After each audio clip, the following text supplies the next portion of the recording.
name is Jane Austen. For the second time, I've been asked to act as hostess for something called an internet musical. A bit more than 200 years ago, I published 6 novels. One of them was Pride and Prejudice. You may have heard of it. This particular version has 15 original songs.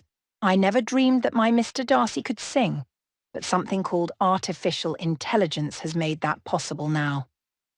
As for Miss Elizabeth Bennet, well, she hardly needs any artificial intelligence, as she has always had her own. She is quite the modern woman. As before, this version requires reading and imagination, 2 things required in the original.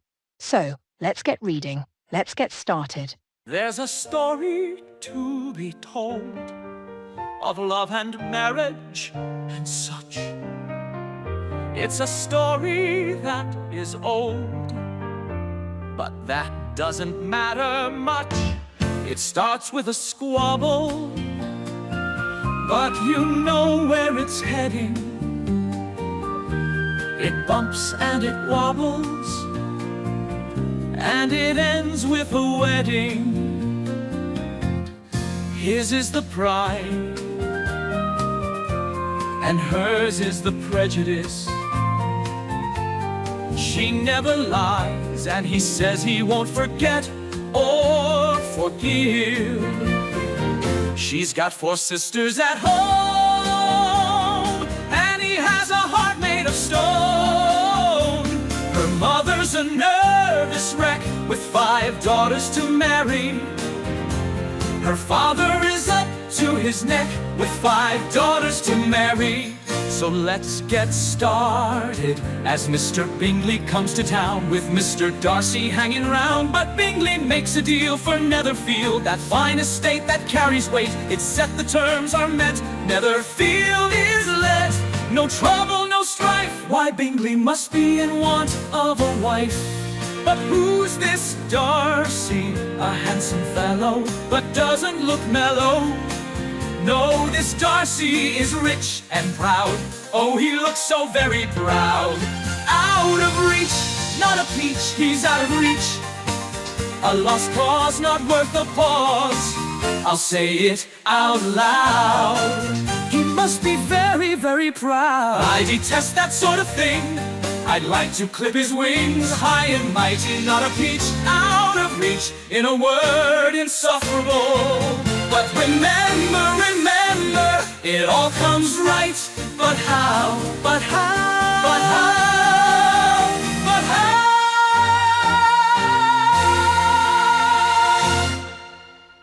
But remember, remember, it all comes right. But how, but how?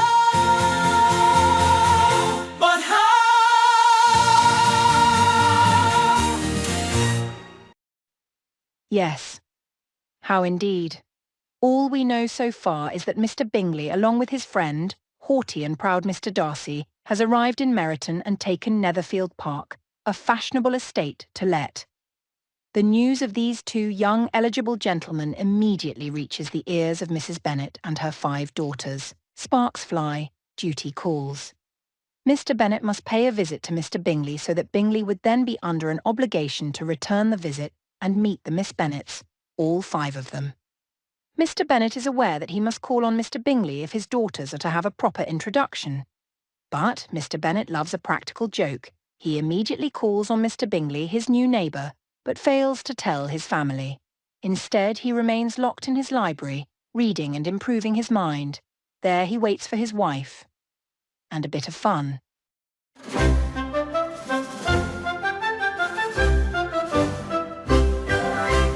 Oh, Mrs. Bennet, how are you, dear?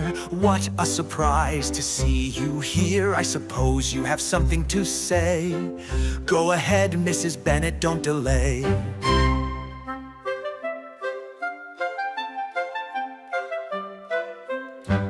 I have news, Mr. Bennet.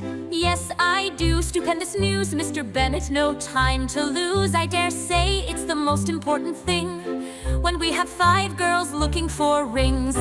Then let me have it, Mrs. Bennet, straight away. Don't hold back, Mrs. Bennet, it never pays. I've little time, Mrs. Bennet, so let it flow. Let it go, Mrs. Bennet, let it go. Well, Mr. Bennet, I would bet that you're ill-informed as yet.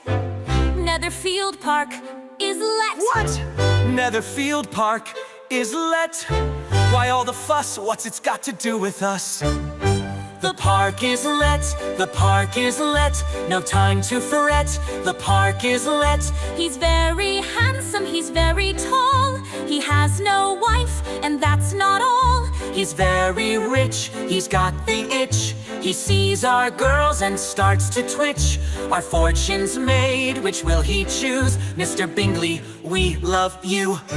Now, Mr. Bennet, you must call upon him soon, or we shall certainly go to rack and ruin. Sorry, Mrs. Bennet, I fail to see. You go ahead and take the girls by all means.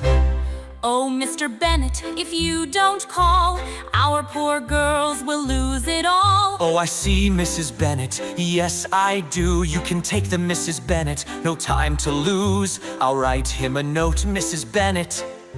There's always hope, Mrs. Bennet.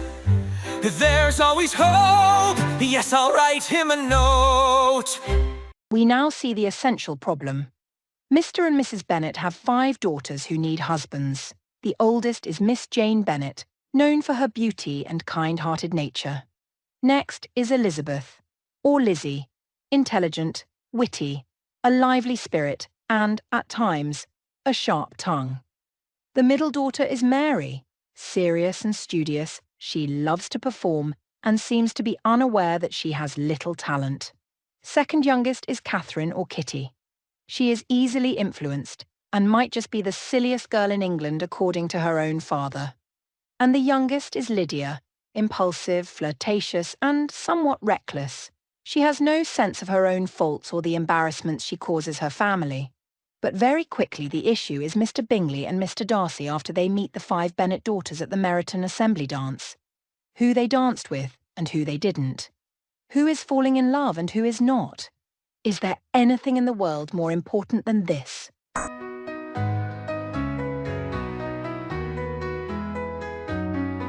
Oh, Darcy, don't say a word. I know how you feel. You're being quite absurd. These country girls are the most beautiful I've ever seen. One in particular, Miss Bennet, oh, what a dream. Now, Darcy, don't spoil it with one of your looks. You've been making a face like a fish caught on a hook. I tell you, old friend, I cannot conceive of an angel more beautiful than she. I speak of Miss Bennet, that's right, none other. Jane is her name, I think I love her. Oh, Darcy, how can I tell if it's real? Catch me, Darcy, I'm head over heels.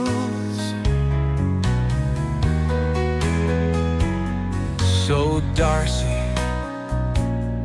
tell me true, Miss Elizabeth Bennet, will she do?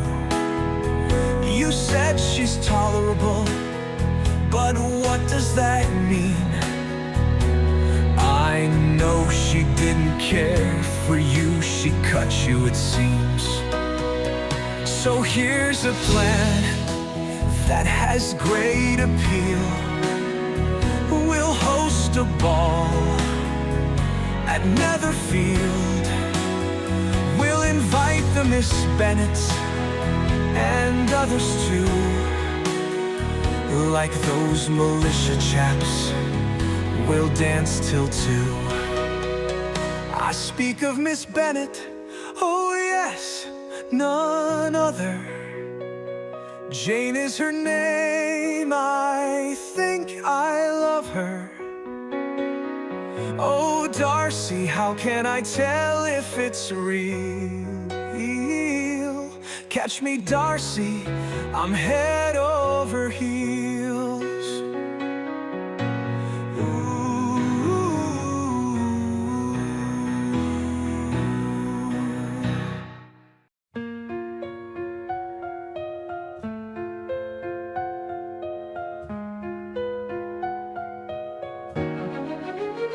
Oh, dearest Jane, don't say another word.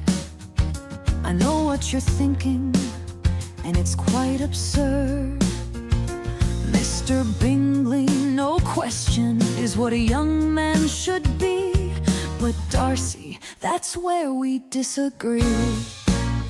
Your Mr. Bingley tried his very best. It was for your sake, Jane, that he put him to the test. He flunked. He never had a plan to ask me to dance, until Bingley pressed him hard to take a little chance. They spoke about me, I couldn't help overhearing. She's tolerable, he said, like a thing he's engineering. Bingley begged him, one dance, that's all I need. No, he said, she's not handsome enough to tempt me.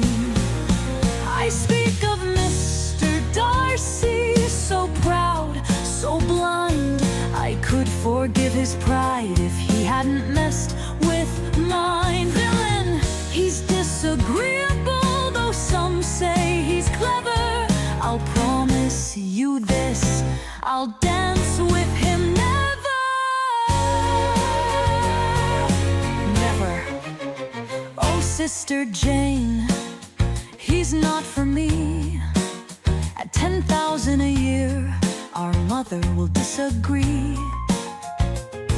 But rich as he is, he's the wrong selection. He won't do. Too much pride, too little reflection.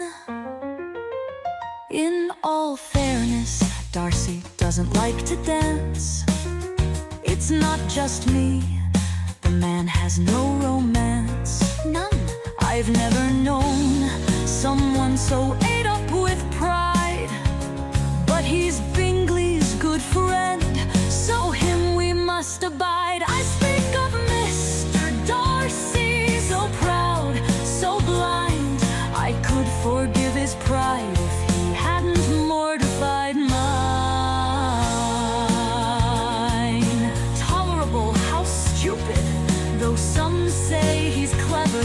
But I'll promise you this, I'll dance with him never. You may depend upon it, I'll dance with him never.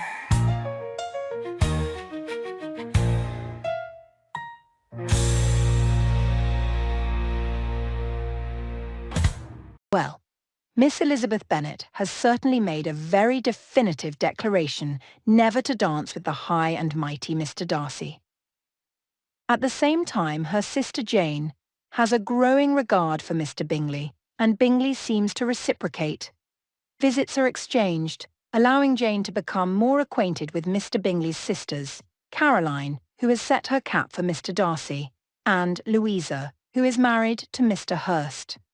Jane is invited to Netherfield for a special women's-only dinner party, as the men of Netherfield are elsewhere engaged with newly arrived militia officers.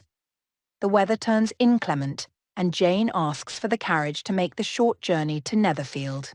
But Mrs. Bennet, ever scheming, insists that Jane go on horseback in the rain, as this will likely keep her captive overnight at Netherfield during the storm, throwing her into intimate contact with Mr. Bingley in the morning.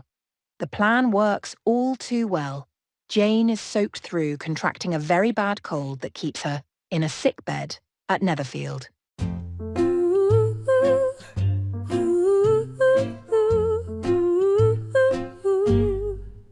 Oh, my dear Mama, I'm here, but I need rest. I got soaked, Mama.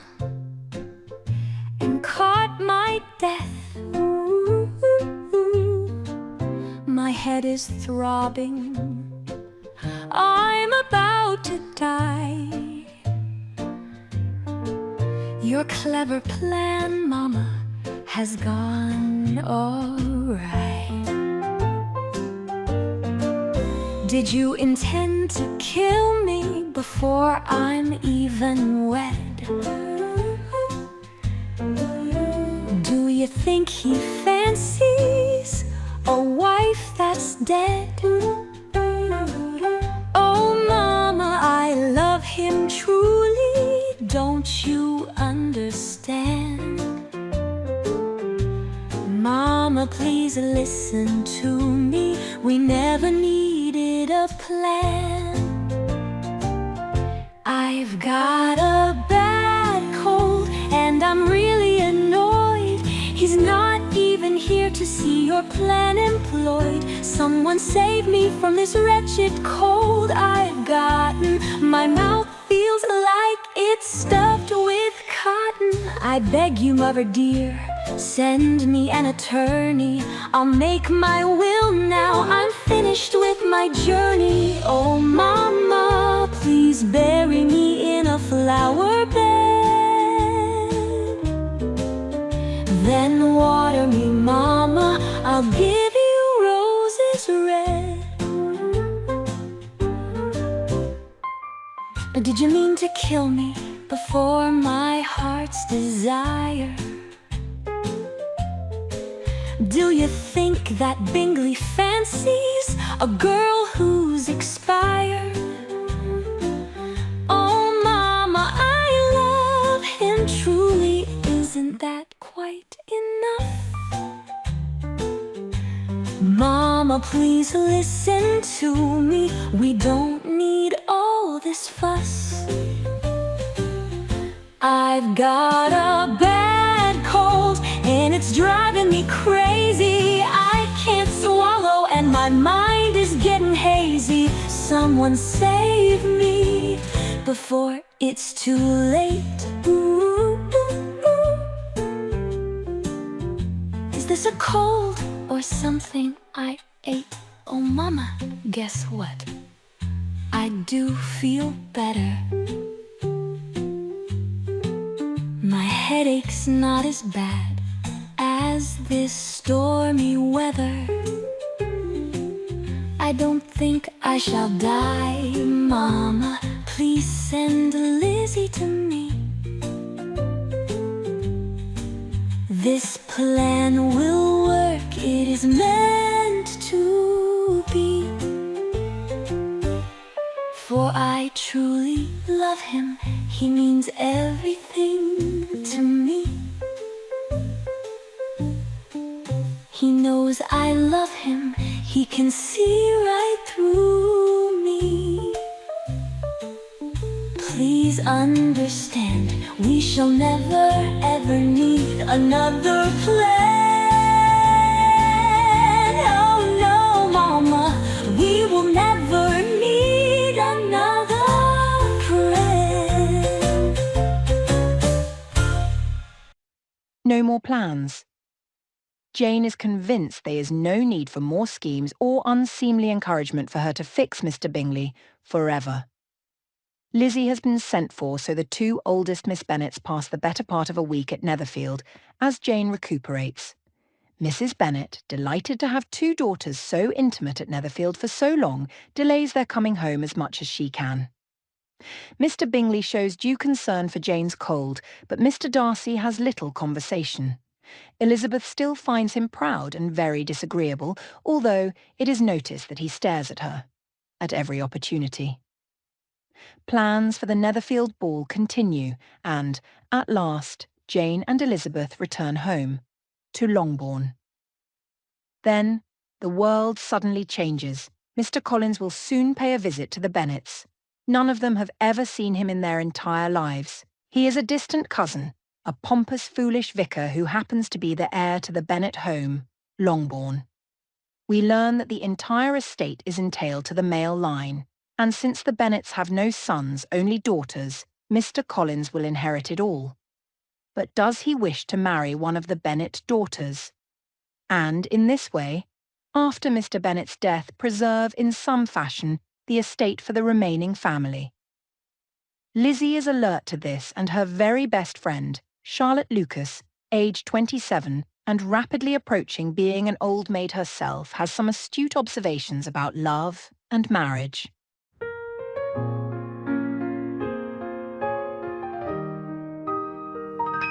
My name is Charlotte Lucas, and I know I'm often overlooked. You see, I'm plain and not a bit romantic. That's why Lizzie says my goose is cooked. But dear, dear Lizzie, here's what I believe is true. When it comes to love and marriage, don't try to know too much about the who and the why and the what. Happiness in marriage, it's entirely a matter of chance. You're better off not knowing all their defects in advance. If agreeable dispositions are romantic when they meet, it doesn't advance their felicity after the marriage is complete. Now don't laugh at me, Lizzie, I'm quite serious, as you see.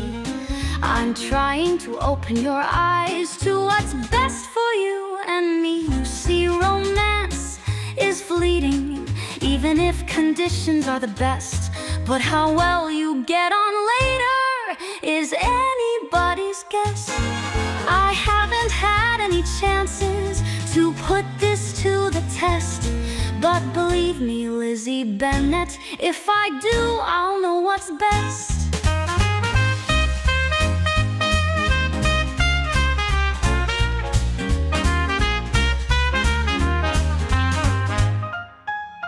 Now, Lizzie, think of Darcy.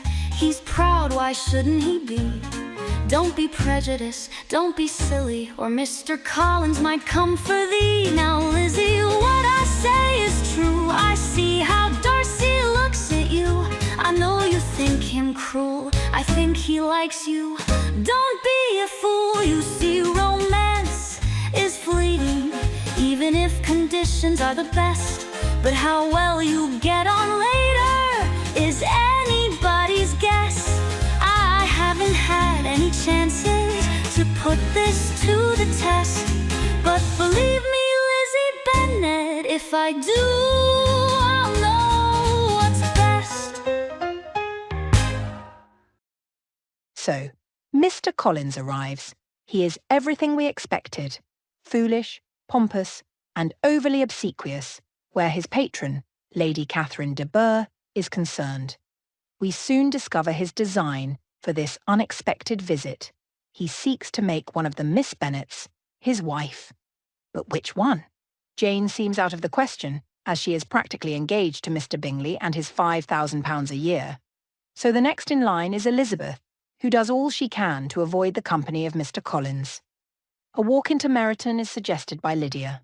Soon all the Miss Bennets join the party, as does Mr. Collins as escort.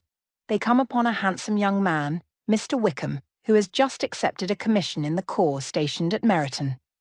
They hardly have time to converse with him when Mr. Bingley and Mr. Darcy arrive on horseback. Upon seeing Wickham, Darcy seems taken aback. Wickham, likewise. After a few awkward moments, Mr. Wickham touches his hat, a salutation which Mr. Darcy deigns to return. Then Darcy turns his horse without a word and rides off, followed by Mr. Bingley. What could be the meaning of it? Wickham. Wickham. Damn. Damn. Damn his eyes, where did he spring from? Someone tell me why. And she was there. She must think it queer. Good God, I made a hash of it. Why is he here? This will set tongues wagging. How could it not?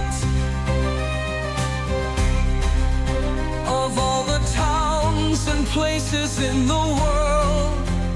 Why here, why now, why not forgot? I won't run, I won't budge, there's nothing else to be done.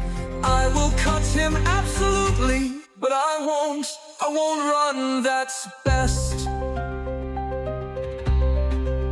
What should I do now?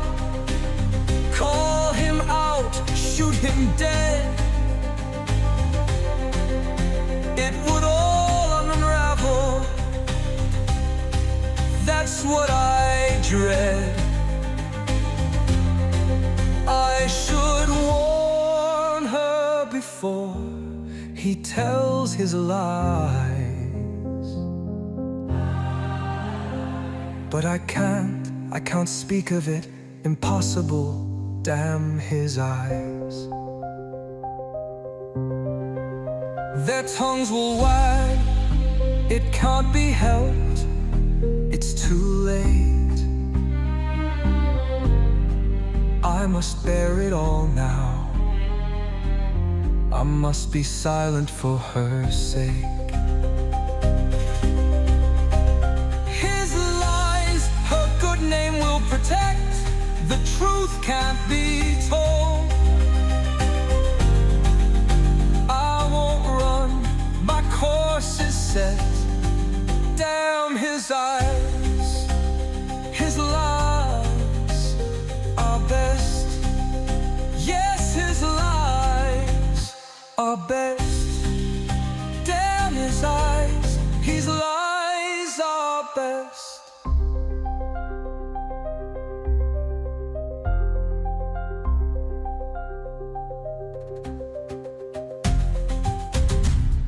Indeed. Tongues do wag, especially those aimed at Darcy in reference to his past and his treatment of Wickham in former days. But Darcy remains silent, prideful, letting the gossip run where it may. But the Netherfield ball lightens the atmosphere, and almost everyone has a good time.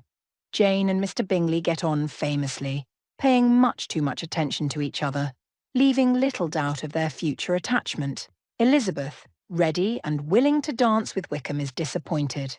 Wickham is nowhere to be found among the redcoats, but Darcy, unfazed by any possible meeting with Wickham, attends the ball, his eyes firmly fixed on Miss Elizabeth. But Mr. Collins quickly claims the first two dances. For Elizabeth, they are dances of mortification. Then, without a preface, suddenly Darcy appears and applies for the next dance. Startled and not realizing what she is doing, she does the unthinkable and accepts him. How could this happen? I'm not in love. I was surprised and astonished. I didn't know who it was. I'll have to dance now. His pride is tremendous. Or I could suffer a headache that would end it. Oh, dear Charlotte, why didn't you stop him? You know how I feel. I'd like to drop him. Well, I suppose Mr. Collins is even worse. Good God, that man is such a curse. Charlotte, you're smiling. What schemes are you cooking? He's nothing to me. Can you see? Is my mother looking?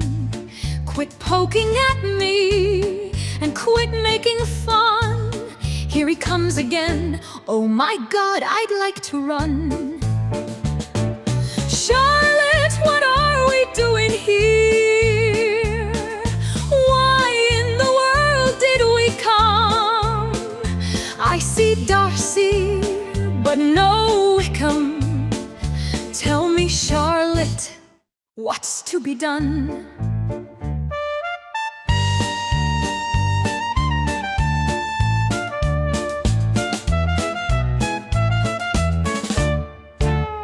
So we danced, we pranced, but no romance.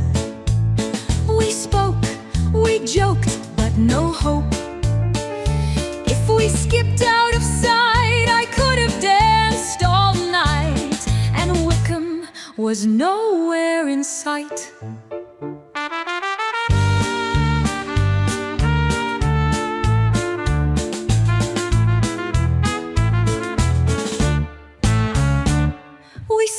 and not meaning to condescend, I blurted out, Wickham easily makes friends.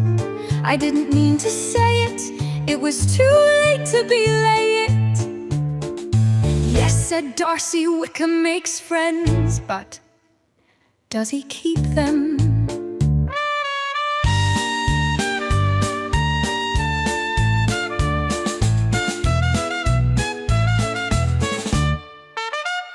Then we parted and did not dance again. Why had he danced with me? We weren't even friends. For he had said once, my good opinion is lost, it is rarely regained again. Yes, we parted on the floor and did not dance anymore. So Elizabeth breaks her vow and dances with Mr. Darcy, but it comes to nothing. Meanwhile, Mr. Collins, undeterred, has made his choice. If it's not to be Jane, then he decides he will take Miss Elizabeth. Apparently love has little to do with it. Of course, Mr. Collins makes a complete ass of himself in the wooing. Elizabeth soundly rejects him, but Mrs. Bennet is strongly in favour of the match, to the point of disowning Elizabeth if she doesn't accept Mr. Collins. Mr. Bennet settles things by saying, "Your mother will never see you again if you do not marry Mr. Collins, and I will never see you again if you do." But then, something amazing. Within 2 days, Mr. Collins, the acknowledged heir of the Longbourn estate, makes an offer to Elizabeth's best friend, Miss Charlotte Lucas. Charlotte, clear-headed but facing spinsterhood, accepts Mr. Collins. Was there ever a more expeditious, pragmatic and unromantic courtship? My name is Mr. Collins. I know I'm often ignored. Not the most intelligent of men, such a bore. Not handsome, not romantic, nothing less and nothing more. But dear, dear me, here's what I believe is true. When it comes to love and marriage, don't try to know too much about the why and the who and the what.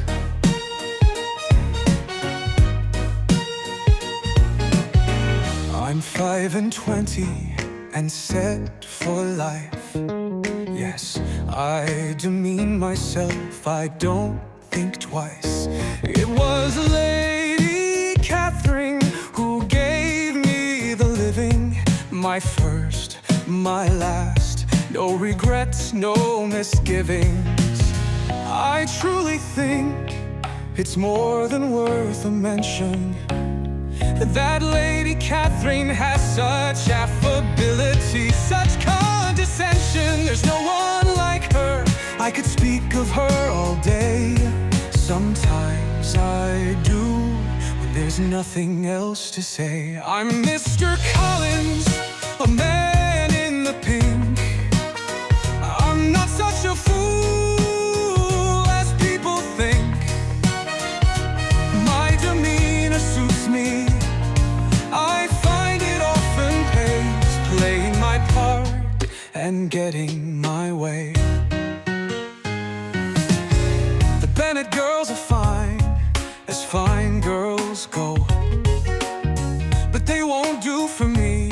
It would never work, you know.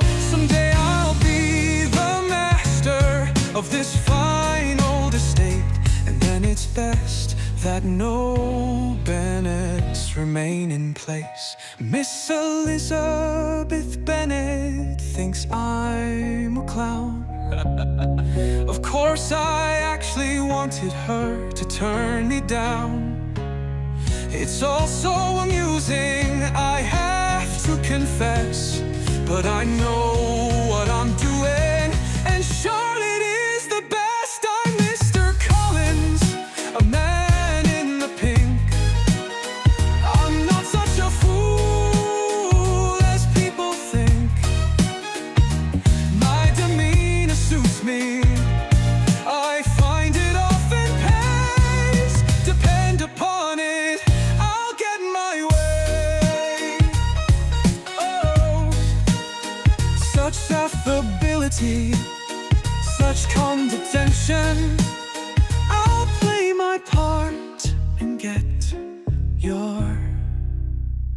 attention.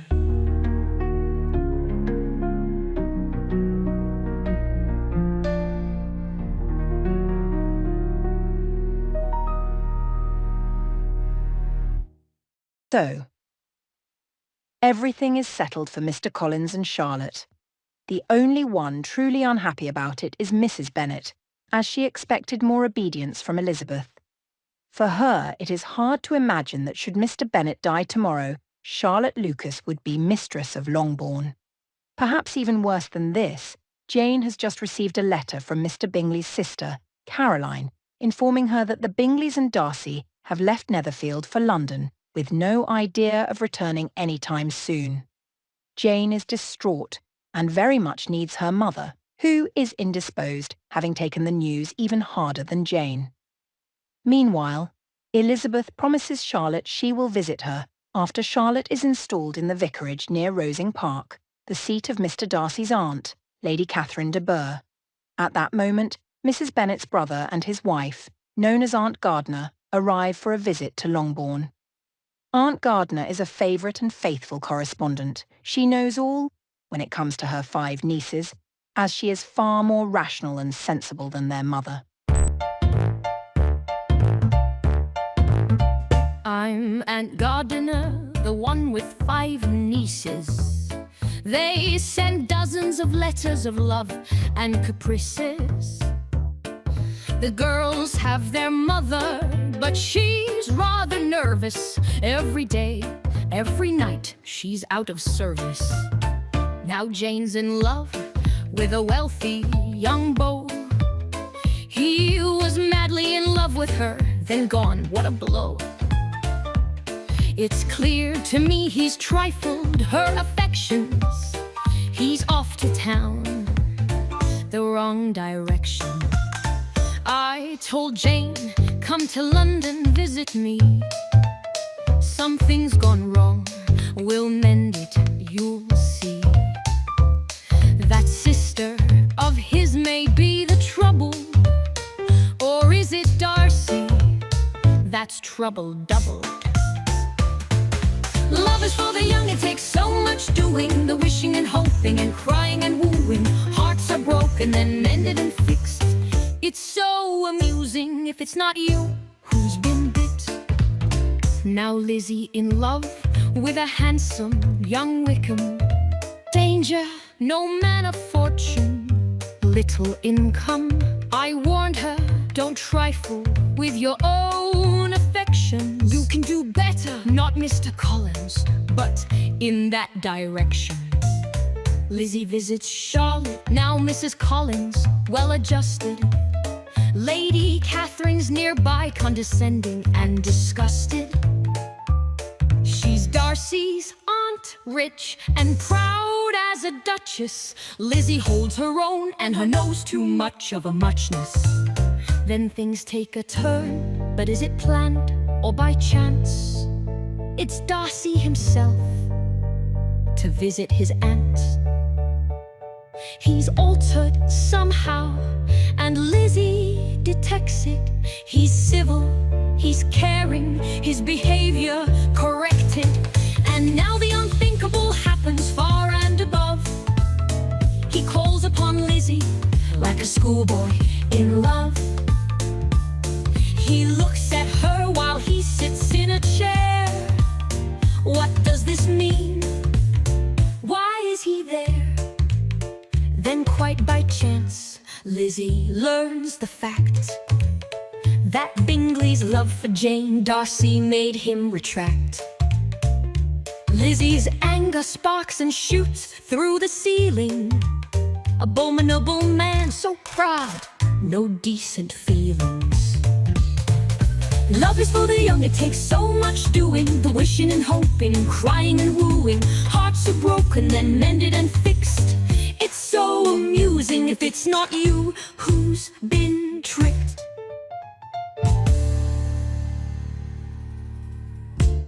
Then, the impossible happened. Just as Elizabeth had learned of Darcy's opposition to Jane, and how proud he was to have saved his friend Bingley from an impossible and disastrously low connection, Darcy himself, inexplicably, made a sincere offer of marriage to Elizabeth. What a shock! In my original story, I did not supply the exact words of Darcy's uncanny proposal. At the time, I thought that best. But now, 200 years later, and due to the technology of your time, I include the exact words of that proposal, sound and picture. May we see it, please? In vain have I struggled. It will not do. My feelings will not be repressed. You must allow me to tell you how ardently I admire and love you.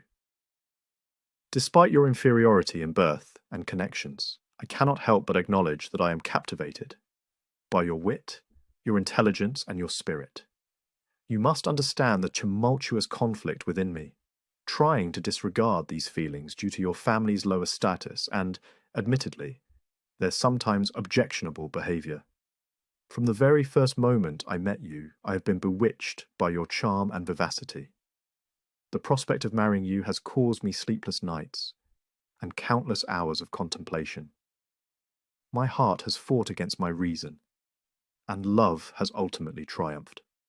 However, I must confess that my hesitations were not merely due to our differing social standings, but also to my concerns about your family, your 4 sisters, your father, and above all, your mother, whose manners have often been quite difficult to overlook.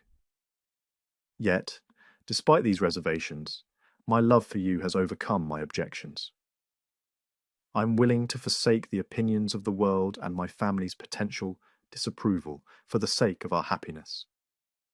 I hope you can find it in your heart to forgive my previous conduct, which was born out of an ill-placed pride and a reluctance to accept the connection with your family.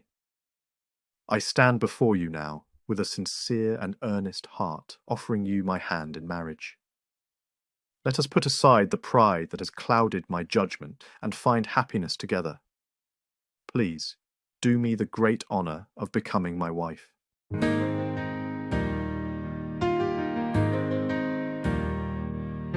I can't believe it. Was it absolutely so? Did he ask me to be his wife? Did he propose? What was he thinking? Was he actually kneeling? I didn't accept him, did I? My mind is reeling. I think I spoke harshly, prejudiced and unfeeling. I was all the things I accused him of being. Now he writes me a letter. Do I read it or not? Yes, I must read it, and again refuse him on the spot. His letter starts with this: be not alarmed, madam, on receiving this letter. No, no, I can't read it. He should know better. Any attachment is now unthinkable to me. No letter can help. Impossible, it cannot be. What have I done? Someone tell me, where is the right? What befell me? Yes, I hate him. No, I love him. But then, is he a villain or the best of men? I have his letter. I must read it again. He comes out of nowhere and calls upon me as if he is welcome. What pretense, what pride has he? Such arrogance, such disdain for others I see. Like my sister, my father, my mother, like me, I cannot forgive that. Or how Wickham's been cheated. He must answer for Wickham and how he's been treated. He gives me a letter and asks me to read it. I've read it more than once, but can I believe it? There's something there, integrity, genuine feeling. He answers for Wickham, so very manly, so revealing.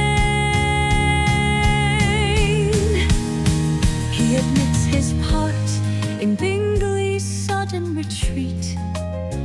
He accepts his guilt without guile or conceit. My heart, so strange, wants to believe him ever, but it's too late, his good opinion lost forever. What have I done? Someone tell me, where is the right?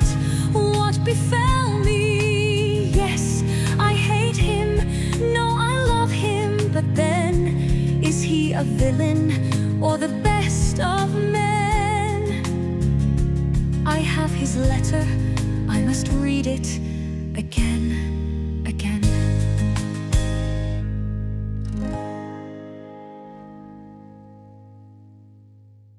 So, Elizabeth has refused Mr. Darcy in a way that cannot be mended. His pride, no doubt, would prevent him from ever seeing Miss Elizabeth again. He leaves Rosing Park the next morning, presumably to return home to Pemberley, one of the most beautiful country houses in England. The following week, Elizabeth travels home by way of Aunt Gardiner's house in London, where Jane has been staying. There she learns that Mr. Bingley has not appeared and that his sister Caroline has called, but has not been a friend to Jane. Soon the girls leave the protection of Aunt Gardiner and return to Longbourn, where there is leisure for them to exchange their news and deepest desires. It is agreed by them to keep their secrets, especially the matter of Mr. Darcy's proposal.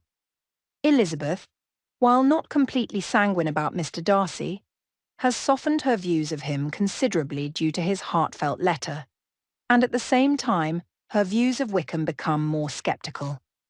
But Wickham is to leave with the regiment as it is to quit Meryton for their new posting in Brighton. Lydia and Kitty are devastated at the loss. No more redcoats for dancing or flirting. But then a surprise. Lydia has made herself so valuable amongst the redcoats as to be invited by the Colonel's wife, Mrs. Forster, to accompany her to Brighton. Elizabeth speaks vigorously against this imprudent idea, reflecting on how justly Mr. Darcy sketched her family's character. Lydia is not yet 16 years old. How will Lydia's removal with the redcoats look to the world? The Colonel offers his protection, but Mr. Bennet, knowing how headstrong Lydia can be, refuses her permission to go. But that does not put an end to it. Lydia is determined. The question is, will there be any peace at all until Lydia is granted permission to go?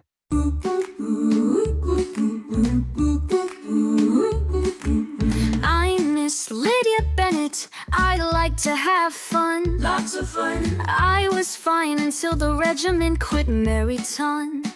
No fun. My heart was broken like Mama's once before. That's true. Oh, how can I live, Longbourn, such a bore? I said, Papa, oh Papa, please let me go. Let her go. I've been invited, there's no expense, you know. That's nice. Brighton, wonderful Brighton, is to be the next post. The Colonel and Mrs. Forster, responsible hosts. No need to worry. I'm not 16 yet, it's time for some fun. She needs fun. When I'm 5 and 20, I'll be old and done. Very old. I can dance for ages, I know every reel. She does. They say that I flirt, well I do, that's how I feel. Scandal. Lizzie's against me, she has no beaux. None. I have dozens, redcoats now they must go. I'll positively die if I miss this chance. She'll die. There'll be dancing, there'll be balls and romance. Even Wickham's going, he's so amusing. I call him Wicky, I like the life he's choosing. Oh please, Papa, Brighton's not that far, less than a day. I'm too young to stay at home and play at cards. I'm not 16 yet, It's time for some fun, you bet. When I'm 5 and 20, I'll be old and done. For sure, I can dance for ages, I know every reel she does. They say that I flirt, well I do, that's how I feel. Yes, Mama approves, and I have so many beaux. Please, Papa, please let me go.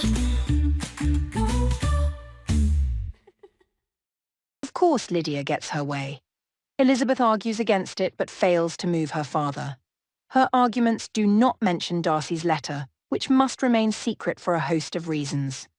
In particular, the letter includes Darcy's vivid sketch of Wickham's attempted elopement with Darcy's sister Georgiana, barely 15 at the time. Elizabeth does not wish to expose Georgiana's name in regards to Wickham. Likewise, Darcy himself, when confronted with Wickham's presence in the country, had not exposed Wickham's character for the same reason. So Elizabeth makes no mention of Darcy's secret letter, though she often rereads it. So Mr. Bennet is left in ignorance of Wickham's true character. And thus, he relies solely on his opinion of Colonel Forster. "He is a sensible man," said Mr. Bennet.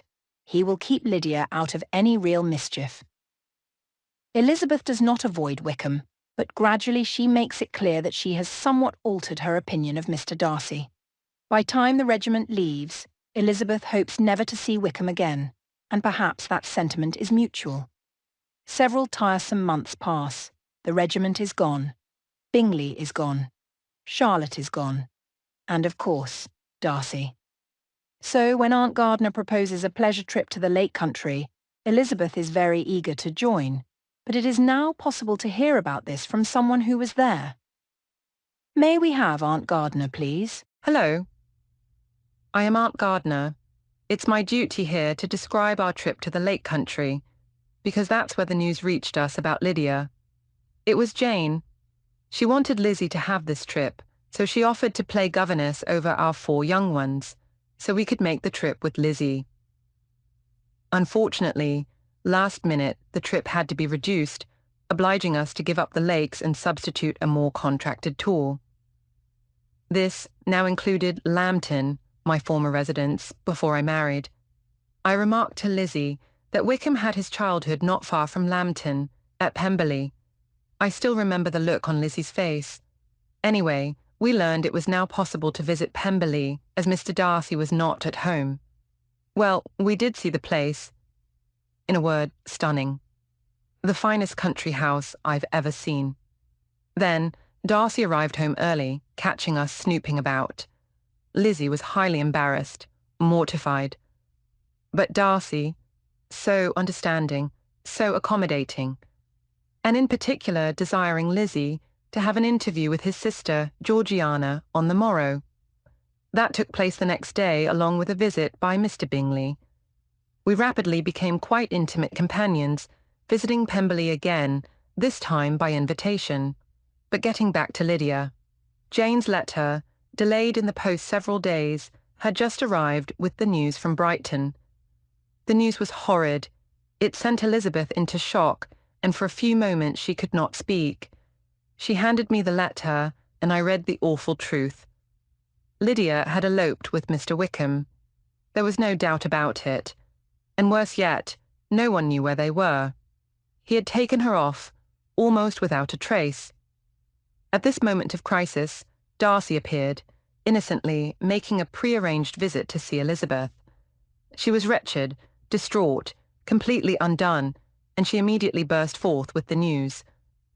Naturally, all plans for the day at Pemberley were withdrawn, and Darcy, calm and steady, asked a few questions of what the facts were, then hastily took his leave.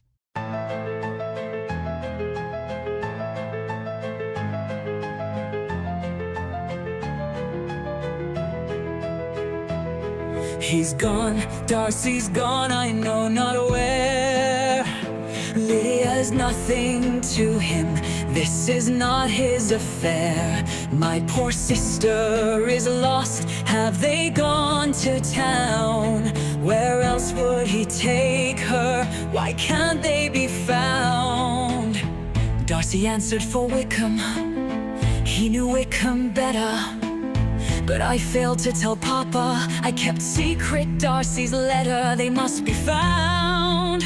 And despite his behavior, they must marry. Nothing else can save her. What's to be done for Lydia? She's not yet 16. My poor mother, my poor father. Is it all a bad dream? Lydia will never marry. Her future is grim. No money, no connections, nothing to tempt a man like him. How did it happen? The fault was mine. I tried to stop her, but I was weak and blind. Darcy's family objections, so just and fair. Who will welcome us now? Who would dare? My father goes to London. He hopes to retrieve her, but I know it is hopeless. Wickham will surely leave her. But after weeks of heartbreak, a letter arrives. Uncle Gardner has found them. They are safe and alive.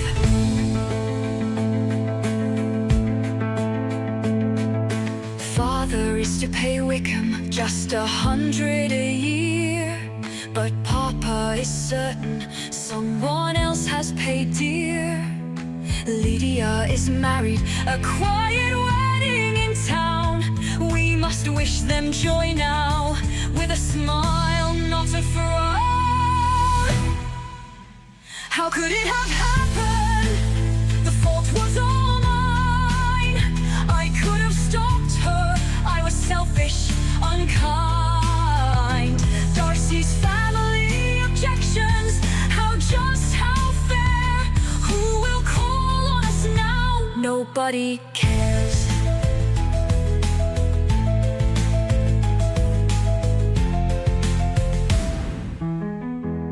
So Lydia is settled with a villain for a husband.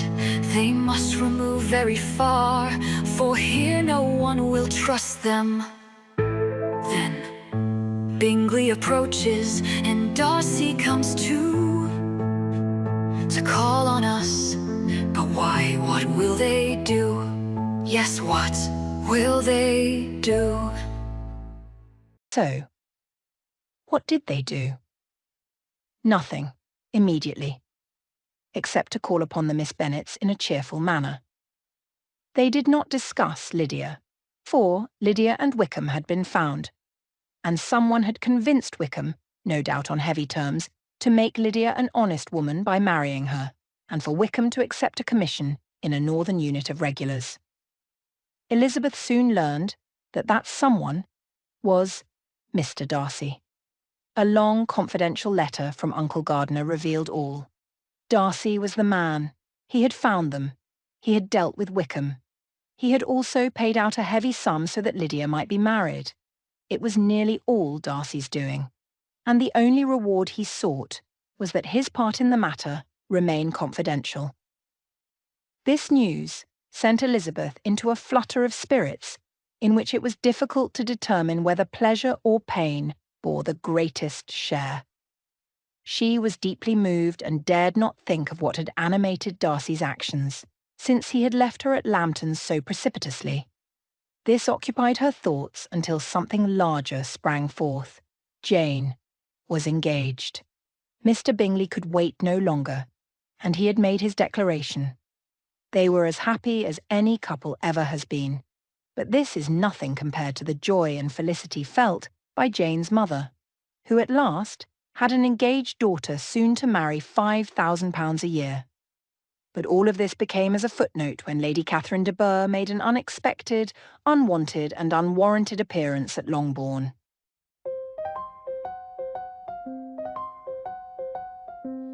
I am Lady Catherine.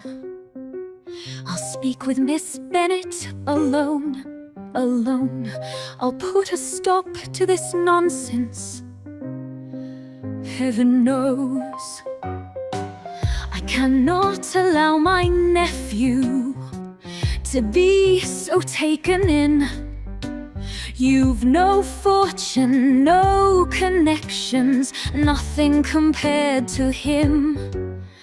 An impossible rumor has reached my ears, a scandalous falsehood, mere gossip one hears. I'll get the truth of the matter without delay. What a very small park you have so out of the way. I will not be trifled with, my intention is clear. I'm Lady Catherine de Bourgh, you know why I'm here. I am known for my frankness, my sincerity too. Are you engaged to my nephew? I know it's not true.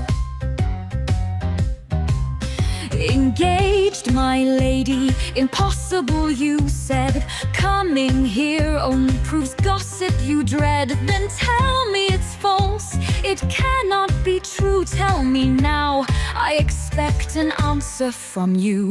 I wonder you took the trouble of coming so far. If the answers you seek, you know what they are. This is not to be borne. Insolent girl, tell me this, are you engaged to Darcy?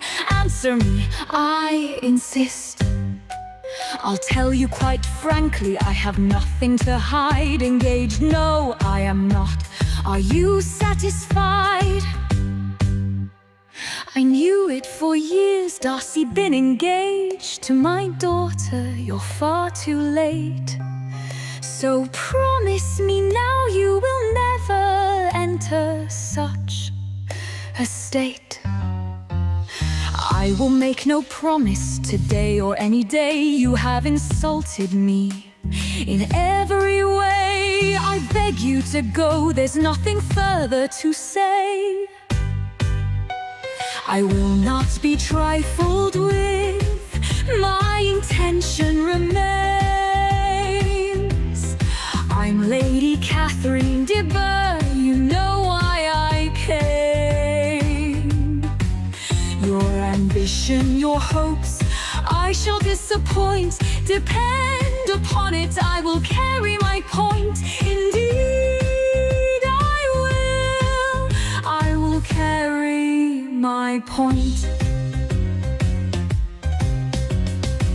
Do not imagine, Miss Bennet, that your ambition will ever be gratified. I take no leave of you, Miss Bennet. I send no compliments to your mother. You deserve no such attention. I am most seriously displeased.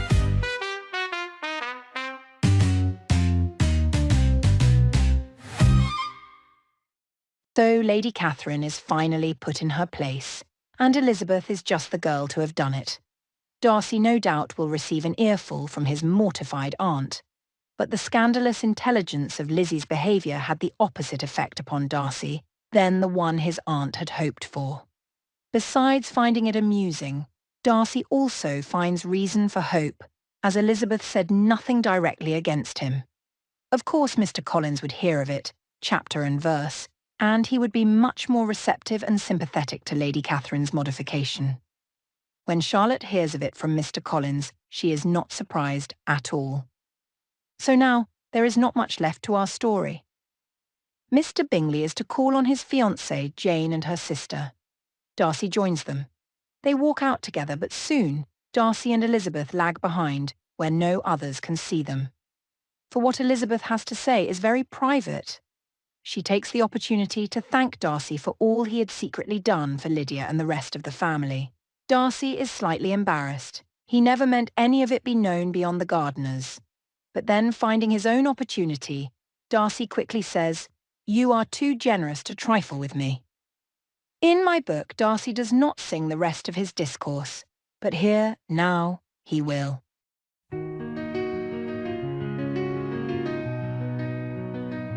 Tell me now, have your feelings changed?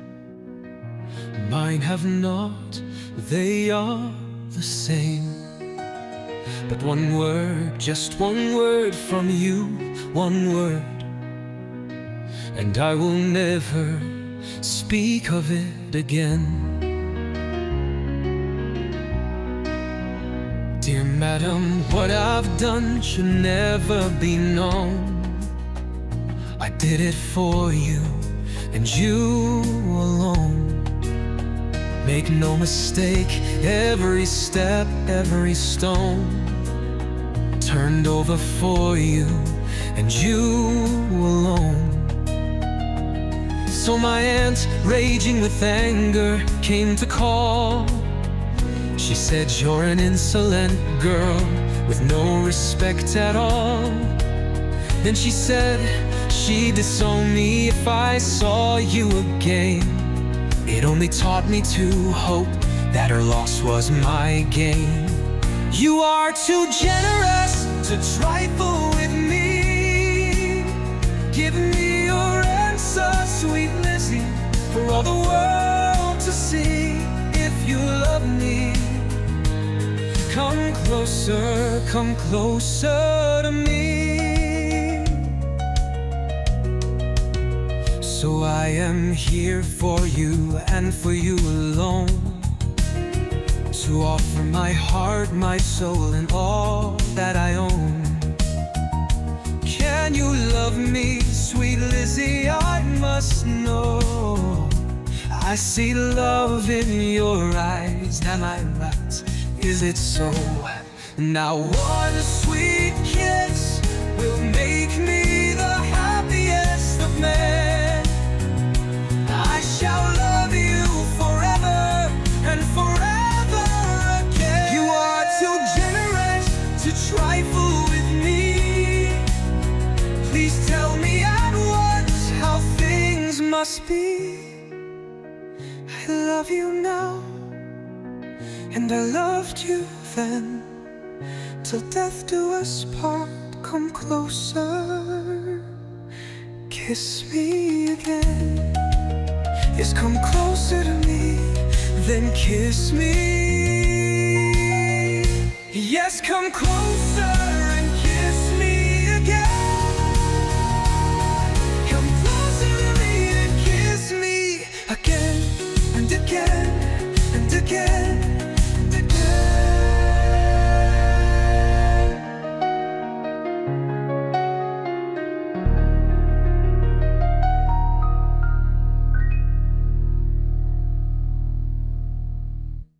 Yes, indeed. But before we go, know that, on occasion, Lydia was a guest at Pemberley, but Wickham was not, although Darcy, for Elizabeth's sake, did assist Wickham further in his profession. Lady Catherine was extremely indignant on the marriage of her nephew, and for a time all intercourse between them was at an end. But Elizabeth encouraged a reconciliation, and eventually Lady Catherine condescended to visit Pemberley. But by far their favourite visitors, excepting Bingley and Jane, were the Gardiners. Darcy, as well as Elizabeth, really loved them, and they were both ever sensible of the warmest gratitude towards the persons who, by bringing her into Derbyshire, had been the means of uniting them. Thank you for watching. No decent feelings. Love is for the young, it takes so much doing. The wishing and hoping and crying and wooing. Hearts are broken, then mended and fixed. It's so amusing if it's not you who's been tricked.